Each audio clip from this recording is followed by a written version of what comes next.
जो अपने बल पर कुछ नहीं कर सकता उसे कहते हैं दोस्तों जड़। और जिसके पास ज्ञान होता है, जिसके पास चेतन होता है, चेतना, उसे कहते हैं चेतन। जैसे कि आपके घर में अगर आपके घर में अगर देखो, जैसे लाइन फिट करना है दोस्तों, घर में अगर वायरिंग करना है, घर में अगर आपके घर है तो आपके घर को वायरिंग करना है। जैसे कि आपके वायर को फिट करना है, घर में लाइन पहुंचाना है, आपके पूरे पाइप के द्वारा लाइन पहुंचाना है आपको, तो आपको क्या लेना पड़ेगा, क्या लेना पड़ेगा आपको, आपको लेना पड़ेगा वायर। वायरिंग का मतलब होता है वायर। आपको बहुत सारा वायर लेना पड़ेगा वायर फिट करने के लिए। अब देखो किस वायर को कहाँ पहुंचाना है, किस बटन में फिट करना है, किस वायर को किस बटन में फिट करना है, किस वायर को किस बटन में फिट करना है, और किस वायर को कहाँ पहुंचाना है, किस पाइप से किस वायर को गुजरना है। क्योंकि आपको मालूम नहीं होगा दोस्तों, एक पाइप में 5, 6, 7 प्रकार के, 8 प्रकार के, 10, 25 प्रकार के वायर जाता है एक पाइप में। एक पाइप में 25 प्रकार के वायर आता है, और एक 25 प्रकार के वायर में कितने सारे जो वायर हैं वो कहाँ जाता है, कौन से किस बटन के लिए आ रहा है, कौन न्यूट्रल के लिए जा रहा है, कौन फेस के लिए जा रहा है, और कौन अर्थिंग के लिए जा रहा है। इसमें कई प्रकार की फंसा रहता है एक पाइप में। और वो जो वायर है वो किस किस बटन में फिट होकर, कौन पंखा को चालू करेगा, कौन लाइट को चालू करेगा, कौन किसको चालू करेगा, उसका जो ज्ञान रहता है जिसको, वही इस वायर को फिट कर सकता है। क्या आपको कह दिया जाए दोस्तों कि आप वायर को ला दिया जाए घर में और कहा जाए आपको कि आप वायर को फिट करो, आपको कह दिया जाए कि आप वायर को फिट कीजिए, इस यहाँ से यहाँ पहुँचा दीजिए, तो आप पहुँचा सकते हैं वायर को? नहीं पहुँचा सकते, क्योंकि आपको ज्ञान ही नहीं है इसका। वो जड़ है, वो जड़ है, जितने भी वायर है वो जड़ है। चाहे आप जैसे भी फंसाएंगे उस वायर को, चाहे देखो 3 प्रकार के वायर हैं, समझ जाओ, काला लाल और सफ़ेद, 3 प्रकार के वायर हैं, काला, लाल और सफ़ेद। अब देखो, आप काला वायर को अगर डालेंगे पाइप में तो काला वायर जाएगा, सफ़ेद वायर को डालेंगे तो सफ़ेद वायर जाएगा, हरा को डालेंगे तो हरा वायर जाएगा। आप उस वायर को अगर इसमें फंसा देंगे तो उसमें फंसेगा, उसमें फंसाएंगे तो उसमें फंसेगा, आप जिसमें भी फंसाएंगे दोस्तों वही फंसेगा।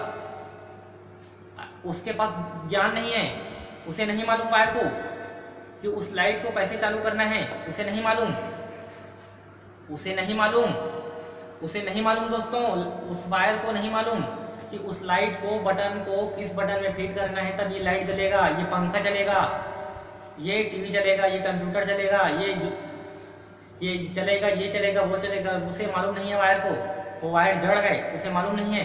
जड़ किसको कहते हैं? जिसे कुछ भी मालूम नहीं है, जिसे कुछ भी ज्ञान नहीं है, उसे कहते हैं जड़। वो वायर जड़ है, वो वायर जड़ है। और वायर क्या है? जड़ है, उसे मालूम नहीं है। उसे जैसे भी नचाओगे वैसे ही नाचेगा, चाहे उस वायर को आप जला कर फेंक दोगे तो जल जाएगा।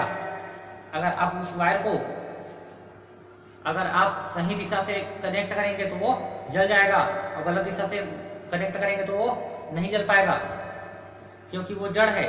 उसे जैसे भी आप फिट कर दो वो फिट हो जाएगा। आपके बुद्धि पर निर्भर है वो, आपके बुद्धि पर निर्भर है वो कि उस वायर को कैसे फिट करना है, आपके बुद्धि पर निर्भर। इसलिए हमारा बुद्धि काम नहीं करता, इसीलिए हम दूसरे बुद्धि को वहां खड़े करते हैं जिसका उसे ज्ञान है। ये चेतन क्या है? ये चेतन के द्वारा ही जड़ कार्य होता है दोस्तों। जैसे ये शरीर है, हमारा शरीर, ये शरीर क्या है? जड़ है। जैसे ये वायर है, जैसे ये वायर है दोस्तों, जो जिसके पास ज्ञान नहीं है, ऐसे ही हमारा शरीर है, हमारा शरीर है शरीर। लेकिन इस शरीर में चेतना कहाँ से आया है मालूम है आपको? चेतना कहाँ से आई शरीर में? चेतन, हाथ में तो हिलने डुलने की शक्ति है, पैर में चलने की शक्ति है, देखने की शक्ति है। ये शरीर जड़ है। जैसे वायर है वैसे एक शरीर है, ये शरीर भी एक जड़ है दोस्तों, शरीर भी एक जड़ है। इस शरीर के अंदर एक चेतन है, चेतन वो है आत्मा। इस शरीर के अंदर एक चेतन शक्ति है, आत्मा। मैं आपको एक चीज बता रहा हूं दोस्तों, ये शरीर आत्मा की शक्ति को पाकर ही बलवान है। इस शरीर में कुछ भी सामर्थ्य नहीं है। जैसे कि पोला के दिन वो जो बच्चा वो जो चलाता है गाड़ी, बैल, खिलौने वाला जो बैल रहता है, मिट्टी का बैल, उसे वो बच्चा खींचता ले जाता है दोस्तों, ले जाता खींचता। लेकिन उसे ड्राइविंग कौन कर रहा है? ड्राइविंग कौन कर रहा है? उसे एक बच्चा कोई कर रहा है ड्राइविंग, है ना। ड्राइविंग कोई बच्चा उसे ड्राइविंग कर रहा है, और वो जो बैल है, मिट्टी का जो बैल है, वो उसके पीछे पीछे जा रहा है। वो जिधर उसे ले जा रहा है, जिस दिशा से ले जा रहा है वो बच्चा, उसी दिशा पर जाएगा वो बैल। ऐसे ही वो बैल क्या है हमारा, ये शरीर है, ये शरीर भी उस बैल की तरह है, ये शरीर उस बैल की तरह। और जो उस बच्चा है वो जो ड्राइविंग कर रहा है, उस बैल को खींचता खींचता ले जा रहा है। वो ड्राइवर कौन है मालूम है? आत्मा है ड्राइवर। जैसे वो खींचता वो ले जा रहा है, जैसे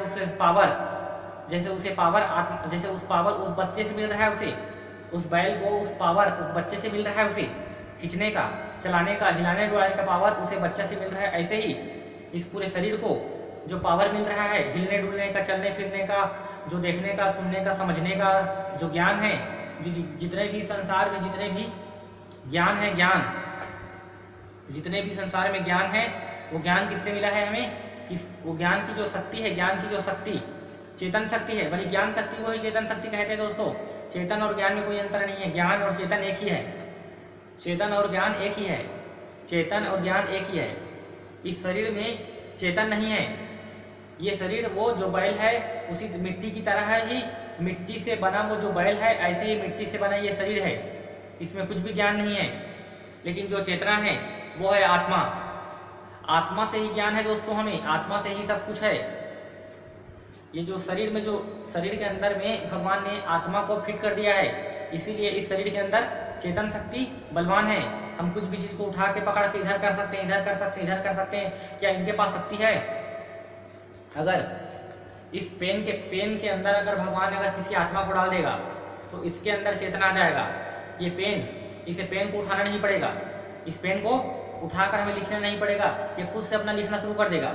मालूम है दोस्तों आपको, अगर इसके अंदर भगवान आत्मा फिट कर देगा तो ये खुद से अपना लिखना शुरू कर देगा। इसे पकड़ने की जरूरत नहीं है हमें। पकड़ने की जरूरत उसे रहती है जिसके पास चेतन नहीं है। और जब एक चीज और बता रहा हूँ दोस्तों, देखो ये शरीर क्या है? मिट्टी का बैल है। जैसे मिट्टी का बैल है वैसे ही मिट्टी का ये शरीर पुतला है। और जब जड़ होता है तब इसे कोई जो चेतन रहता है, जब ये जड़ चीजों को चेतन चीज उठाकर उसे एक जगह से दूसरे जगह तक ले जाता है। ऐसे ही ये शरीर क्या है? हमारा जड़ है। मैं आपको प्रमाणित दे रहा हूँ ये कैसे जड़ है शरीर। जब मर कर जाता है, जब जीव प्राणी मरता है संसार से, जब व्यक्ति मर जाता है तो क्या होता है दोस्तों? जब मरता है तो ये चेतन, जो चेतन मैं बता रहा हूँ, जो चेतन का मैं बात कर रहा हूँ, जिस चेतन का मैं बात कर रहा हूँ, चेतन का, वो चेतन निकल कर चला जाता है इस शरीर से। इस शरीर से जो चेतन है, चेतना, वो निकल कर चली जाती है। वो चेतना यानी आत्मा निकल कर चली जाती है, मतलब चेतना चली जाती है। अब इस शरीर में कुछ भी बाकी नहीं रहता, इस शरीर में चेतना चली जाती है। इसलिए जड़ को जैसे एक जगह से उठाकर दूसरे जगह तक उसे एक पेन को उठाकर दूसरे जगह पर उसे रखना पड़ता है। ऐसे ही इस शरीर से जब चेतन निकल जाता है, तो इस शरीर को, इसमें देखो दोस्तों, इस शरीर को नहलाने वाला कौन है? चेतन। इस शरीर को खिलाने वाला कौन है? चेतन। इस शरीर को पानी पिलाने वाला कौन है? चेतन। इस शरीर में जो कुछ भी हम कार्य कर रहे हैं, इस शरीर को संभाल रहा है, कौन संभाल रहा है इस शरीर को? चेतन, यानी जीवात्मा रूपी चेतन इस शरीर को संभाल रहा है। क्या हमें कोई खाना खिला रहा है? क्या हमें कोई पानी पिला रहा है? क्या कभी विचार किया है कौन हमें बार बार खाना खिला रहा है, पानी पिला रहा है? वो चेतन, जीवात्मा ही अपने शरीर को संभाल रही है। जब वो चेतन जब निकल जाती है शरीर से तो इसे संभालने वाला कोई नहीं रहता। ये जो शरीर है वो वापस जड़ बन जाता है मरने के समय। इसीलिए जैसे पेन को एक जगह से उठाकर दूसरे स्थान पर रखना पड़ता है, वो मतलब उसे उठाना पड़ता है। वो अपने से कुछ नहीं कर सकता, अपने से पेन कुछ नहीं कर सकता, कापी अपने से कुछ नहीं कर सकता, और डिब्बा अपने से कुछ नहीं कर सकता, ये बॉक्स अपने से कुछ नहीं कर सकता। ये जो सामान है जो घर के, वो एक जगह से दूसरे जगह तक नहीं जा सकता। ऐसे ही ये शरीर भी एक वस्तु है, एक जगह से दूसरे जगह तक नहीं जा सकता, लेकिन अभी जा रहा है। क्यों? क्योंकि इसमें चेतन शक्ति, आत्मा शक्ति विद्यमान है, इसलिए ये कार्य कर रहा है। अगर जब ये निकल कर चला जाएगा तो देखना इस शरीर को एक जगह से दूसरे जगह तक आपको किसी दूसरे व्यक्ति को पकड़ कर ले जाना पड़ेगा। ये शरीर मुर्दा बन जाएगा, मुर्दा। ये मुर्दा है, ये पेन, कापी पेन क्या है? मुर्दा है, मुर्दा। मुर्दा को ही जड़ कहते हैं। जड़ मतलब होता है मुर्दा, और ये शरीर जड़ है। ये शरीर क्या है दोस्तों? शरीर मतलब जड़, जड़ मतलब मुर्दा। शरीर जड़ है और जड़ का मतलब होता है मुर्दा। ये शरीर मुर्दा है। जब इस शरीर से जीवात्मा जब निकल जाएगी तो इस शरीर को देखो, इस शरीर को सामने वाले व्यक्ति कुछ भी कर सकता है, कुछ भी कर सकता है। उसे एक जगह से उठाकर दूसरे स्थान तक ले जाएगा, दूसरे से तीसरे जगह तक। वो खिलौना बन जाएगा और ये शरीर खिलौना ही है और अंत में खिलौना बनेगा। लेकिन अभी बीच में भगवान, मतलब इस भगवान की जो अंश है आत्मा, वो आत्मा शक्ति इस शरीर के अंदर विद्यमान है, इसलिए शरीर कार्य कर रहा है। इसमें ज्ञान शक्ति है, चेतना, यही है चेतन। इस चेतन और जड़ को हमें समझना पड़ेगा। जड़ और चेतन।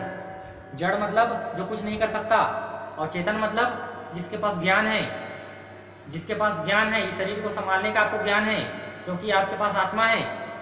आत्मा, जब आत्मा को भगवान शरीर से निकाल देगा ना, आत्मा को शरीर से बाहर कर देगा, तो आपके पास कुछ भी ज्ञान नहीं रहेगा, न नहाने का, न खाने का, न सोने का, न पीने का। आप सीधे मर जाएंगे, वहीं गिर जाएंगे। आपको कोई नहीं नहलाएगा, आपको कोई खाना नहीं खिलाएगा, आपके खाना पेट में नहीं जाएगा, आपको पानी डालेगा आपके मुंह में तो आप पानी बाहर निकल जाएगा, ये अंदर भी नहीं जाएगा। जो कुछ भी इस शरीर में जो कुछ भी हो रहा है, जो कुछ भी हो रहा है इस शरीर में, जो कुछ भी इस शरीर में जो कुछ भी हो रहा है दोस्तों, इस शरीर में जो कुछ भी हो रहा है, जो कुछ भी क्रिया, सब आत्मा की शक्ति से हो रहा है। सब क्रिया आत्मा की शक्ति से हो रहा है। आत्मा ही चेतन है, आत्मा ही चेतन है, आत्मा ही मूल तत्व है, चेतन। और बाकी ये शरीर भी जड़ है। लीवर, किडनी, धड़कन, श्वास, ये सब जड़ है, सब जड़ चीजें हैं। जड़ चीज मतलब जड़ का मतलब क्या होता है दोस्तों? मैं आपको बता रहा हूँ। देखो, पहला चीज जिसे दर्द नहीं होता, जड़ का मतलब होता है जिसे दर्द नहीं होता, पहला। और जिसके पास ज्ञान नहीं है, दूसरा। जिसके पास ज्ञान नहीं है, दूसरा। और पहला जिसे दर्द नहीं होता, पहला समझना। जिसे दर्द नहीं होता उसे कहते हैं जड़। जिसे दर्द नहीं होता, क्या कापी को मारोगे तो कापी को दर्द होगा? नहीं। जिसे दर्द नहीं होता उसे कहते हैं जड़। दूसरा, जिसके पास ज्ञान नहीं होता उसे कहते हैं जड़।